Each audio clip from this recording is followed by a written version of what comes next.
नमस्कार, हमारे इस प्रोग्राम में आपका स्वागत है। हमारी आज की मेहमान एक सुविख्यात कवयित्री हैं। वो अपने गीतों के लिए और मंच संचालन के लिए ख़ास तौर पर जानी जाती हैं।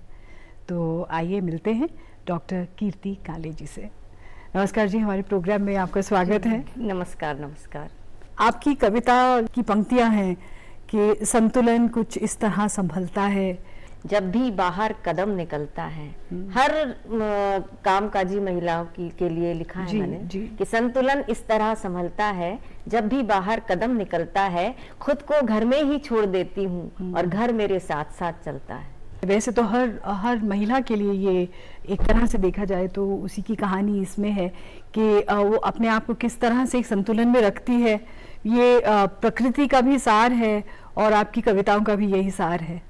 हाँ बिल्कुल, महिलाओं के जैसे बताया ना, दुर्गा के कितने हाथ होते हैं, अष्टभुजा होती हैं, तो इसी तरह महिलाओं की बहुत सारे काम एक साथ उन्हें करने पड़ते हैं, मल्टीटास्क करना पड़ता है। बिल्कुल, घर भी संभालती हैं, बाहर भी काम करती हैं, तो इस तरह से दोनों में संतुलन। मुझसे किसी ने प्रश्न किया था, किसी पत्रकार ने, कि आप कवि सम्मेलन में भी जाती हैं, घर भी संभालती हैं, बच्चे भी हैं, सबके किस तरह हो जाता है। तब मैंने ये पंक्तियां लिखी थी कि संतुलन इस तरह संभलता है, जब भी बाहर कदम निकलता है, खुद को घर में ही छोड़ देती हूँ और घर मेरे साथ साथ चलता है। हम बाहर जाते हैं तब भी घर हमारे साथ साथ चलता है। ज्यादातर जो हमारे दिमाग में किसी कवि की या किसी क्रिएटिव पर्सन की जो एक छवि होती है कि आपको एकाकीपन चाहिए, जहाँ प्रकृति हो या आप हो, आपके कागज कलम हाथ में हो और कुछ ना हो। तो ये जो एक आइडियल इमेज है एक पोएट की, वो आप कैसे कर लेती हैं? जब हम कोई कुछ लिखना चाहें बहुत मन से और बहुत एकांत मिल जाए, ऐसा मिलता नहीं है, उसी में से रास्ता निकालना पड़ता है। मैं तो घर में काम करते करते ही मेरी रचनाएं हो जाती हैं। जैसे मैं घर में अगर रोटी बेल रही हूँ, रोटी बेलते बेलते, क्योंकि मन वही लगा रहता है, मन एक ही दिशा में लगा रहता है और बस वही अपना काम करता रहता है, और मैं अपना काम हाथ पैरों से करती रहती हूँ घर में। मैं अपनी एक रचना बताती हूँ आपको कि महानगर में इतवार हम कैसे मनाते हैं। एक उत्साह के रूप में, एक त्योहार के रूप में हम इतवार की छुट्टी मनाते हैं। तो इसमें पूरे परिवार का चित्र चलेगा, सुबह से लेकर रात तक किस तरह हम काम करते हैं। कई दिनों के बाद मिला है मनचाहा इतवार, भोर हुई सूरज ने अलसाई आंखें खोली, भोर हुई सूरज ने अलसाई आंखें खोली, उठ भी जाओ मेम साहब कुछ इतरा कर बोली, गर्म चाय के साथ, गर्म चाय के साथ, गर्म चाय के साथ रखा है टेबल पर अखबार, कई दिनों के बाद मिला है मनचाहा इतवार, और नहीं चलेगा आज घड़ी की सुइयों का आदेश, रानी जी धोएंगी पूरे आधा घंटा केश, और गुड़िया बैठेगी, गुड़िया बैठेगी, गुड़िया बैठेगी सोफे पर अलती पलती मार, और कई दिनों के बाद साथ में खाना खाएंगे, खट्टी मीठी बातों को हंसकर दोहराएंगे, और गुड्डू को कर लेंगे, गुड्डू को कर लेंगे, गुड्डू को कर लेंगे पूरे 7 दिनों का प्यार, कई दिनों के बाद मिला है मनचाहा इतवार, और कल से होगी वो ही झंझट बस की रेलम पेल, घर से दफ्तर, दफ्तर से घर दौड़ भाग का खेल, इसीलिए छुट्टी लगती है दिल्ली में त्योहार, कई दिनों के बाद मिला है मनचाहा इतवार। आप बहुत से अलग अलग रस में कविता लिखती हैं, लेकिन खासियत शायद ये है कि आप हर स्थिति में जो पॉजिटिव है, जो सकारात्मक है, उसकी तरफ मुड़ती हैं। क्या ये सच है? मुझे लगता है कि एक कवि की, एक लेखक की ये जिम्मेदारी है कि वो एक दिशा निर्देश दे। अगर समाज में नकारात्मकता है, लोग बहुत उदासीन हो चुके हैं, तो उनमें एक आशा का संचार करे। वो अगर आंसू भी लिखे तो इस तरह से लिखे कि उसे सुनने वाला अपने अंदर की भावनाओं का विरेचन करे उसमें। और उसके बाद एक मुस्कान उसके होंठों पर आए, सारे आंसू निकल जाएं और उसके बाद एक मुस्कान उसके होंठों पर आए। मेरी दिशा ही ऐसी है शुरू से जीवन की कि मैं हर स्थिति में सकारात्मकता ढूंढ लेती हूँ। तो आज भी जैसे कोविड चल रहा है, इतने लोग नकारात्मकता से भरे हुए हैं, तो मैंने एक भी रचना नकारात्मकता की नहीं लिखी, बल्कि लोगों को उत्साहवर्धन करने के लिए ही मैंने कविताएं इस दौर में लिखी हैं। तो कोविड के दौर में आपने ऐसा क्या लिखा है जिससे जो सुनने वाले हैं, क्योंकि हम कई लोगों का सुनते हुए डिप्रेस हो रहे हैं बहुत, और उम्मीद छोड़ रहे हैं, तो उनकी उम्मीद बढ़े उसके लिए आपने क्या लिखा है? काल की कुचाल हार जाएगी, निश्चित हम जीत जाएंगे, ये दिन भी बीत जाएंगे, और माना की घुटी घुटी सांसों की डोर है, संक्रमित हवाओं का पहरा सब ओर है, आशंकित संध्या है, सहमी सी भोर है, रात के अंधेरे का ओर है न छोर है, पर हम अमावस के पंजे से सूरज को खींच लाएंगे, निश्चित हम जीत जाएंगे, काल की कुचाल हार जाएगी, निश्चित हम जीत जाएंगे, ये दिन भी बीत जाएंगे, और पहले भी आई है बड़ी बड़ी विपदाएं, समय ने सदा ली है धैर्य की परीक्षाएं, बाधाओं ने दी है बढ़ने की शिक्षाएं, पहले भी लांघी है सागर ने सीमाएं, और चढ़ी हुई लहरें जब उतरेंगी, हम सब लोग एक बहुत बड़े इतिहास के साक्षी होने जा रहे हैं। पहले भी ऐसा समय नहीं आया और शायद बाद में भी ना आएगा। चढ़ी हुई लहरें जब उतरेंगी, हम खुद पर इतराएंगे, निश्चित हम जीत जाएंगे। और बहुत विशेष पंक्तियां हैं इस रचना की कि संकट की घड़ियों में संयम को खोना ना, हिम्मत के दामन को आंसुओं से धोना ना, कितने भी दुख आए पर निराश होना ना, फूलों की क्यारी में नाग फनी बोना ना, आशा के छोटे से दीपक से कई दीप जगमगाएंगे, निश्चित हम जीत जाएंगे, काल की कुचाल हार जाएगी, निश्चित हम जीत जाएंगे, ये दिन भी बीत जाएंगे। इस तरह का जो आपका एक बड़ा पॉजिटिव सा हमेशा एटीट्यूड है, आपकी राइटिंग में भी है, आपके सभी गीतों में है, तो आप बचपन से ऐसे ही हैं, थोड़ी मतलब आशावादी हमेशा रहती हैं?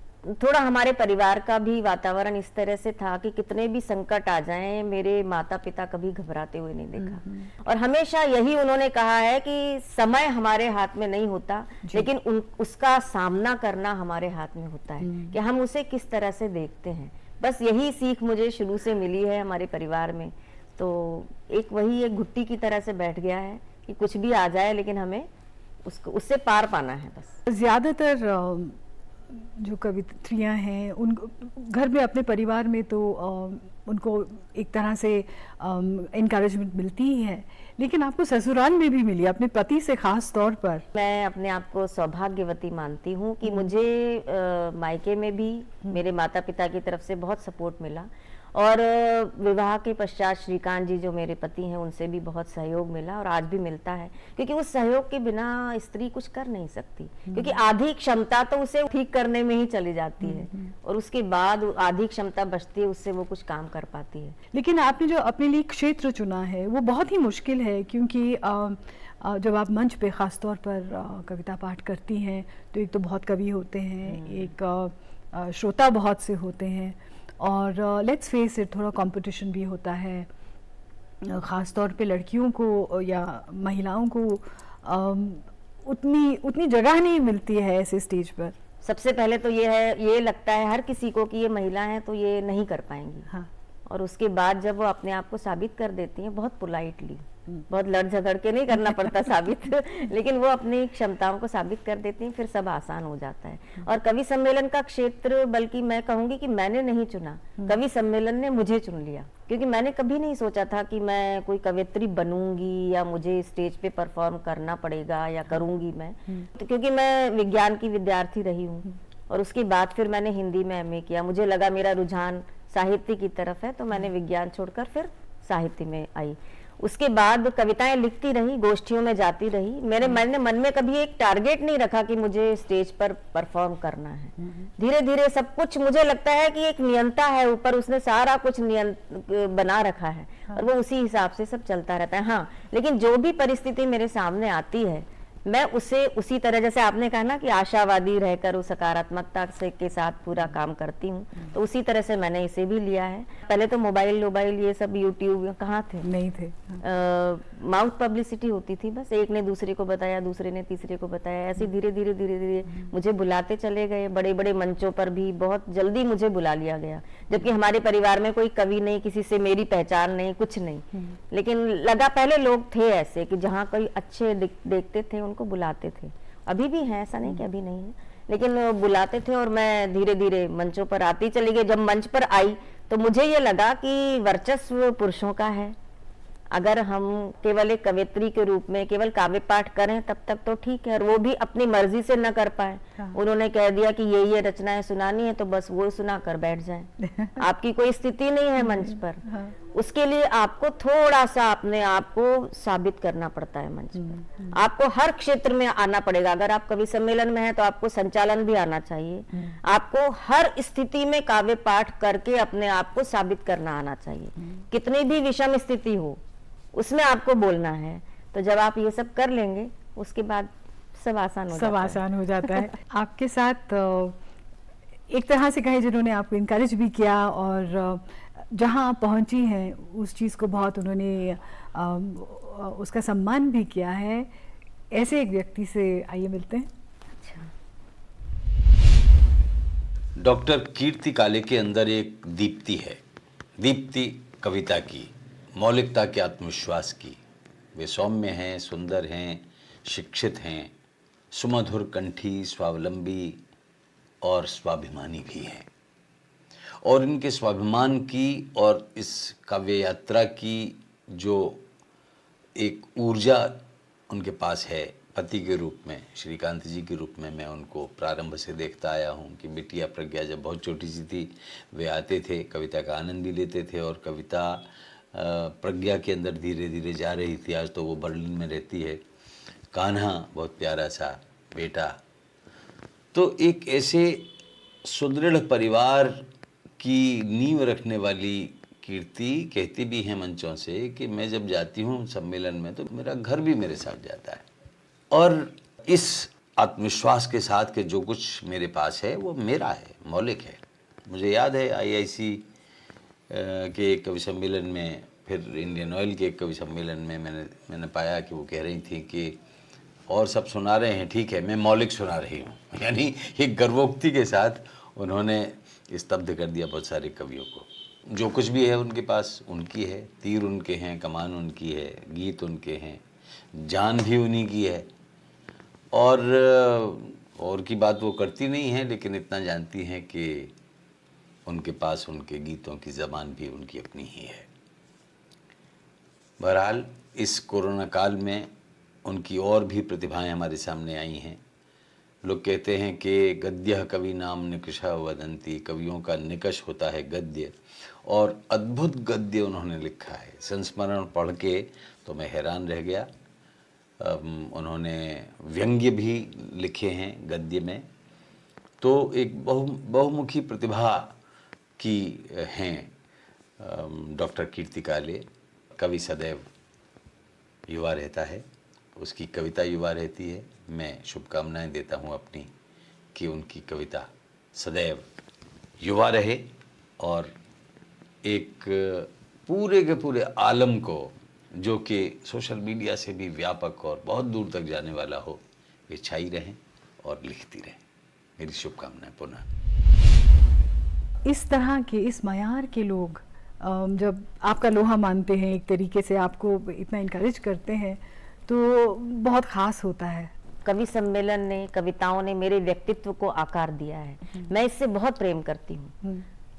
कुछ लोग कहते हैं कि कवि सम्मेलन में कविता पाठ करना वो विशुद्ध कविताएं नहीं होती जी, है ना। बहुत लोग आरोप भी लगाते हैं, उसमें एक परफॉर्मेंस जरूरी है, बहुत जरूरी है, और वो तो दुगनी योग्यता होनी चाहिए आप में। आपको आप में लेखन की योग्यता भी हो और साथ में उसे प्रस्तुत करने की योग्यता भी हो। हर तरह के श्रोताओं के सामने, गांव के बिल्कुल ठेठ निरक्षर श्रोताओं के सामने भी आप सुना पाएं, और बहुत एलिट क्लास के सामने भी आप सुना पाएं, मेले के श्रोताओं के सामने भी सुना पाएं। जहाँ मेला चल रहा है, लोग कह रहे हैं आप अपना काम करिए, हम अपना काम कर रहे हैं, ऐसे भी मिल जाते हैं। वहां भी आपको सुनाना आना चाहिए, वहां पर भी वही रचनाएं सुनानी आनी चाहिए। ये नहीं कि आपको रचनाएं बदल दें, एक हाथ बदल सकते हैं, लेकिन आपकी वो रचनाएं आप मेले वाले भी सुन लें, आपको लाल किले वाले भी सुन लें, आपको विदेश में भी सुन लें, तो ये तो एक बहुत विशेष योग्यता आपके पास होनी चाहिए। तो कवि सम्मेलनों से मैं बहुत प्रेम करती हूँ, क्योंकि कवि सम्मेलन ने मेरे व्यक्तित्व को आकार दिया है।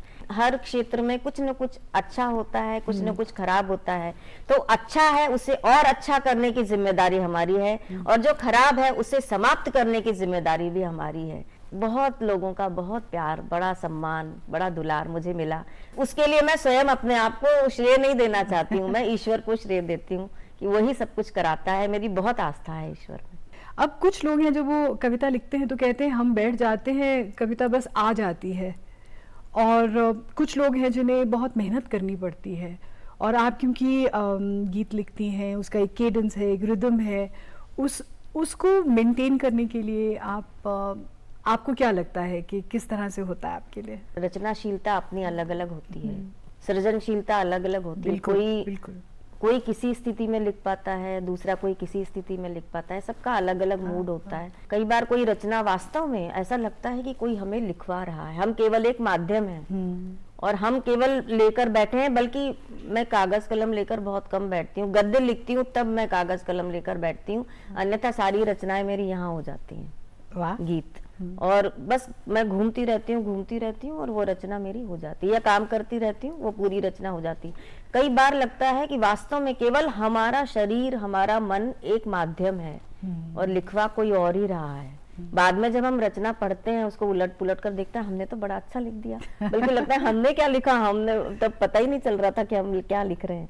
हाँ, कुछ रचनाएं ऐसी होती हैं जो कहा जाता है कि इस विषय पर लिखना है, तो फिर उस विषय पर हम लिखते हैं, फिर वो बड़ी सोच समझ कर लिखी जाती है। तो दोनों तीनों तरह से लिखी जाती हैं रचनाएं। अच्छा, आपकी एक खासियत और ध्यान में आती है, वो ये कि आप एक तो व्यंग लिखती हैं, एक हास्य कविता, ये भी एक स्पेशलिटी है आपकी, एक यूनिकनेस है, क्योंकि कम लोग हैं, कम कवियत्रियां हैं जो ऐसे लिखती हैं। हास्य वैसे बोलचाल में मैं बड़ी करती थी, लेकिन कविताओं में मैं हास्य नहीं लिखती थी। सुरेंद्र दुबे जी, जिनके ऊपर मैंने ये पुस्तक लिखी है, जा रहा हूँ दूर इतना, उनके साथ मैंने बहुत कार्यक्रम किए। तो उसके बाद वो इतना अलग अलग चीजें बोलते थे, वो हास्य कवि थे, अलग अलग चीजें ऐसी बोलते थे और ऐसी छोटी छोटी बारीक बारीक बातें बताते थे। तो धीरे धीरे मुझ में भी हास्य का एक पुट आने लगा। अच्छा। मेरी रचनाओं में ऐसा होता है ना, परिवेश जिस तरह से होता है उस तरह धीरे धीरे आप बन जाते हैं। तो और मैं संचालन भी करने लगी, तो संचालन में भी हास्य बहुत आवश्यक है। बिल्कुल। तो उसके लिए भी मैंने हास्य लिखा, क्योंकि दूसरों का लिखा हुआ संचालन में बोलें, इससे अच्छा हम स्वयं ही कुछ गढ़ें, स्वयं अपना, और उसके बाद बोलें। तो उसके लिए भी मैंने साया हास्य गढ़ा कुछ, और उसके बाद धीरे धीरे स्वयं में भी आता गया। तो हास्य कविताएं लिखती चली गई। कोरोना के दौर में एक मैंने हास्य की रचना लिखी, बड़े अवसाद में लोगों ने रचनाएं लिखी, क्या पड़े हुए हैं, कुछ काम नहीं है, कुछ नहीं। मैंने कहा अरे छोड़ो, ये काम वाम क्या नहीं है, करने वालों के लिए बहुत काम है, बिल्कुल, ना करने वालों के लिए कुछ भी नहीं है।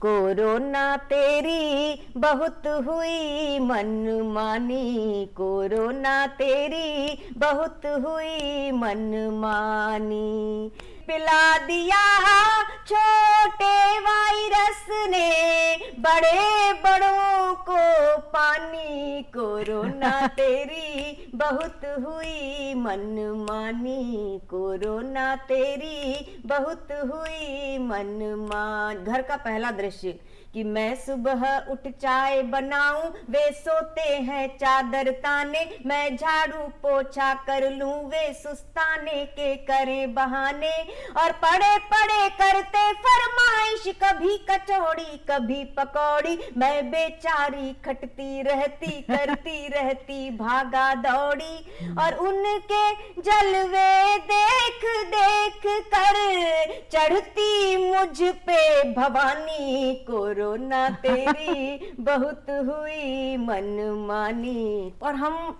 महिलाओं की सबसे बड़ी क्या समस्या हो गई कि नास पिटे इस कोरोना का, कैसी घोर विपत्ति आई, किटी पार्टी बंद हो गई बंद हो गई ब्याह सगाई। आज तो ये दूरदर्शन वालों ने बुला लिया तो ये नई साड़ी मैंने पहन ली, अन्यथा देखिए कि नास पिटे इस कोरोना का, कैसी घोर विपत्ति आई, किटी पार्टी बंद हो गई ब्याह सगाई, और अलमारी में भरी साड़ियों के चेहरे हैं लटके लटके, साज और श्रृंगार सभी के दिल के दर्पण चटके चटके, और जाने कब लौटेंगे फिर से दिन अपने जाफरानी, कोरोना तेरी बहुत हुई मनमानी। और महीने में 15 दिन कवि सम्मेलन करने वाली मैं, कोरोना शुरू हो गया, कोई कवि सम्मेलन नहीं, कोई कुछ नहीं,